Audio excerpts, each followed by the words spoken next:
আপনি যদি সহজেই আপনার ভিডিওর অডিও কোয়ালিটি যদি সুন্দর করতে চান, তাহলে আপনাকে প্রথম কাজ করতে হবে, প্লে স্টোরে যেতে হবে।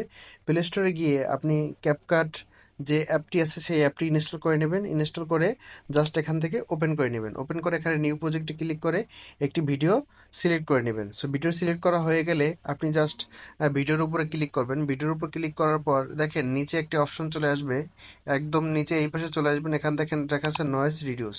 সো নয়েজ রিডিউসে গিয়ে আপনি জাস্ট এখান থেকে নয়েজ রিডিউস অফ থাকবে, আপনি এখান থেকে অন করে দিবেন। অন কিনে দিলেই আপনার যে যত নয়েজ আছে ভিডিওর পিছনে সব নয়েজ এখানে রিমুভ হয়ে যাবে।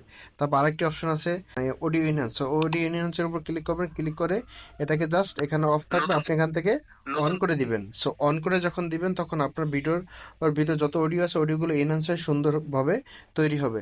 তারপর জাস্ট এখান থেকে আপনি ভলিউমটা বাড়িয়ে কমিয়ে সেট করে নিতে পারেন। আশা করি ভিডিওটি ভালো লাগছে। ভালো লাগলে আমার চ্যানেলটি সাবস্ক্রাইব করবেন এবং ফলো দিয়ে রাখবেন।